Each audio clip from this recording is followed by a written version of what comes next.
यहाँ पे करने वाली बात नहीं क्या?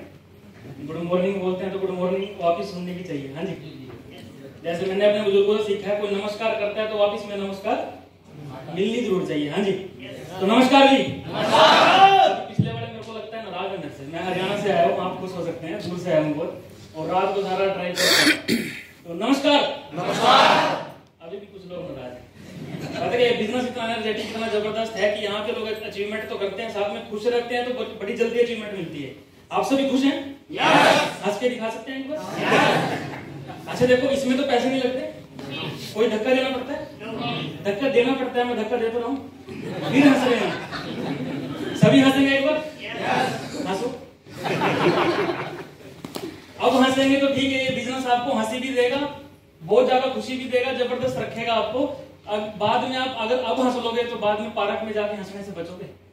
रामदेव बाबा जी ने बताया कि पार्क में जाके हंसो, जोर जोर से चिल्लाओ, बोलते हैं। यहाँ हंसोगे तो ठीक है, नहीं तो वहां जाके हंसना पड़ेगा, डिसीजन आपका है।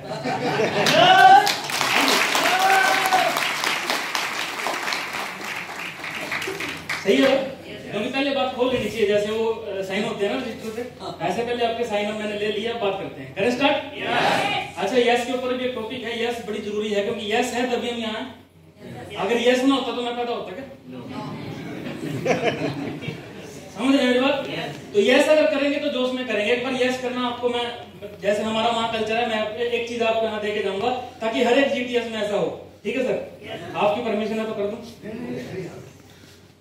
क्योंकि आप सर परमिशन लेनी जरूरी है, आप ऐसे बड़े हैं, मेरे फादर साहब किए हैं, तो करें। मैं 1 2 3 बोलूंगा, आपने यस करनी है, खाली बोलनी नहीं है, ऐसे भी करना है। करेंगे? करेंगे? अपनी लाइफ की फर्स्ट एंड लास्ट यस आपने करनी है, ये सोच के करनी है कि आज के बाद, यह हॉल से निकलने के बाद अगर मर भी गए तो भगवान के पास जब जाएंगे तो ये बोलना ना पड़े कि मैंने ये काम, मेरे को सर ने बताया था, मैं ये किया नहीं। वहां जाके हमने ये बोलना है कि मैं अपनी लास्ट बेस्ट चीज करके आया हूँ। हाँ जी, करेंगे एक बार? 1 2 3 करूंगा, यस ऐसे करनी है, सभी करेंगे? 1 2 3 1 2 3 1 2 3 बोलूंगा थोड़ा ठीक। यहाँ सारे काफी लोग ऐसे हैं जो भी अचीवर सारे सभी घूर रहे हैं।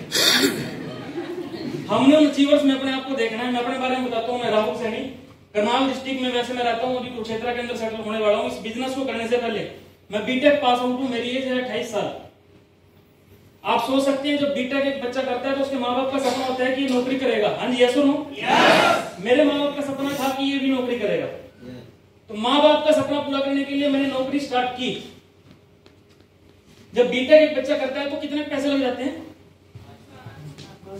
5 लाख तो मेरे जमाने में लगते थे, मैं 2012 का पास आउट हूँ। अभी सर 1,20,000 तो एक साल का, और एक्सपेंस मिला के तो 10 लाख खर्च आता है। यस और नो? 10 लाख रुपए एक बच्चा बीटेक पे खर्चता है। मेरी सैलरी जानना चाहोगे कितनी थी? 8,000 रुपए। मेरे पास जमीन है, एग्रीकल्चर लैंड है, मैं उसमें जो हमारे जो मजदूर लेते हैं उनको मैं 6,000 रुपए महीना खुद देता हूँ। मेरे को बड़ी हैरानी हुई कि मैं एक ऐसी जॉब कर रहा हूँ जहां मैं 6,000 तो अपने नौकरों को दे रहा हूँ और मैं यहाँ आके 8,000 रुपए खुद ले रहा हूँ। मैंने डिसीजन किया क्यों ना इस बिजनेस को सीरियसली समझा जाए। इस बिजनेस को स्टार्ट कर लिया था, लेकिन ड्रॉप आउट था, किया नहीं था। स्टार्टिंग में होता है ना, काफी सारे डिस्ट्रीब्यूटर होते हैं, स्टार्ट कर लेते हैं, सोचते हैं चल गया तो चल गया, नहीं चला तो छोड़ देंगे। मतलब फूल गया तो गोलगप्पा नहीं, पापड़ी तो है। समझ रहे बात? फूल गया तो गोलगप्पा। दूसरी बात, जो पापड़ी है वो आपकी ही है, उसे कोई नहीं लेगा आपसे। समझ रहे हैं? वो पापड़ी आप नहीं खानी है, उसको आप दही लगा के खाएं, कुछ भी लगा खाएं, आपकी ही है वो।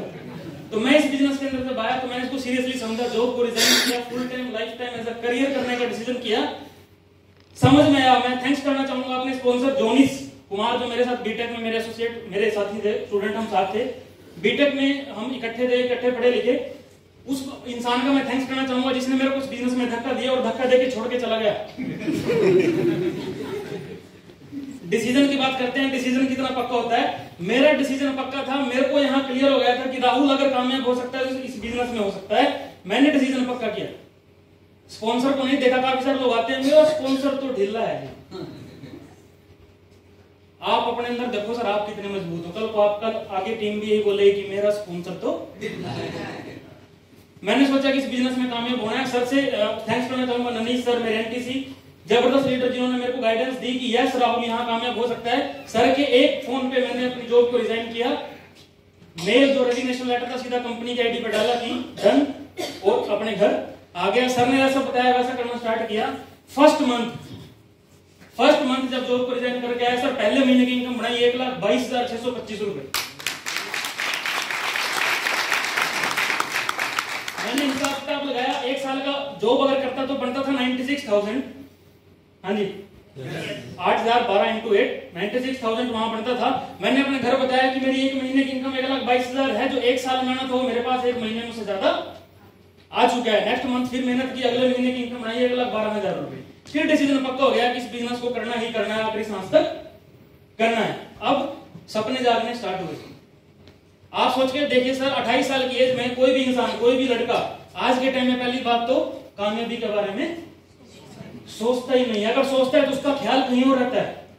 अब ये बीमारी चल गई है, व्हाट्सएप, फेसबुक, सोशल साइट्स, हाँ जी, लगे रहते हैं। ये पता नहीं क्या मिलेगा उससे, लग रहे हैं पर। और ये एज ग्रुप है जो 25 से 30 साल वाला ही ज्यादा लग रहे हैं। बट मैंने इस एज में डिसीजन किया, इसी बिजनेस की बदौलत 30 लाख रुपए का प्लॉट परचेज किया सर, कुरुक्षेत्र में अंसर सिटी के अंदर, सेक्टर 32 के अंदर, 10.5 मरले 2500 स्क्वायर फीट का, इसी बिजनेस की बदौलत। खुशी की बात, हर एक इंसान का सपना होता है कि मैं एक घर बनाऊंगा। होता है सर? यस। होता है? यस। पिछले वालों को नहीं होता? सभी का होता है? यस। मेरा भी सपना था घर बनाऊंगा। मैं जितने बड़े लोगों को देखता था, जो भी लोग घर बनाते थे, उनकी एज 40 प्लस थी। समझ रहे हो सर आप मेरी बात? 40 साल जब कवर हो जाते हैं, जब उसके बाद इंसान सोचता है कि घर बनाऊं। क्यों? उसके पहले तो बच्चों को पढ़ाना ही खाना है, फिर पढ़ते पढ़ते बच्चे बड़े हो जाते हैं, फिर बच्चों की शादी करनी है, अपनी लाइफ को जीना इंसान भूल जाता है। बट इस बिजनेस की पावर देखिए दोस्तों, इसी बिजनेस की वजह से 1 करोड़ रुपए का घर बना रहा हूं सर कुरुक्षेत्र के अंदर। कोई इंसान अगर जिसको लग रहा है कि ये तो बातें मार रहे, हमने कौन सा हरियाणा जाके देखना है। सर मेरे पास फोटोज है अपने घर की, मेरी फोटो भी है घर के सामने, आप देख सकते हैं। अभी काम चला हुआ है, फर्स्ट फ्लोर रेडी हो चुका है, सेकंड फ्लोर पे काम है। 1 करोड़ रुपए टोटल घर का खर्चा आएगा। करूंगा तो सिर्फ इकलौते बिजनेस से करूंगा। अब आप डिसीजन ले सकते हैं, जैसे मैंने करके दिखाया तो आप सभी भी कर सकते हैं। मेरे से well settled, well educated, well behaved इंसान यहाँ बैठे हैं। जब मैं कर सकता हूं तो आप सभी कर सकते हैं। करेंगे सर? यस। बट मिलेगा डिसीजन का। एक और बात लास्ट में कहना चाहूंगा, 3 से 5 साल का समय इस बिजनेस को देना पड़ेगा दोस्तों। ये कोई स्कीम नहीं है, कोई बंदे जोड़ो, कोई मेंबर जोड़ो, ऐसा कोई सिस्टम नहीं है। 3 से 5 साल शिद्दत से इस काम को दोगे तो ही आप मेरी तरह अपनी लाइफ में जबरदस्त अचीवमेंट कर पाओगे। ठीक है सर? 3 से 5 साल का समय अगर आएंगे इस बिजनेस के अंदर, 3 से 5 साल के माइंडसेट के साथ आइए। क्यों? क्योंकि आपको उन लोगों की तरह नहीं बनना है कि 6 महीने करके देखा, बाद में बाहर लोगों को बोलते हैं कि ये तो कोई काम नहीं चलते, 6 महीने मैंने भी करके देखा। 3 से 5 साल का समय दीजिए, चाहे इनकम आए चाहे ना आए। 3 से 5 साल अगर इस बिजनेस के अंदर टिकोगे, 100% आप आरटीसी स्टेज पे होंगे।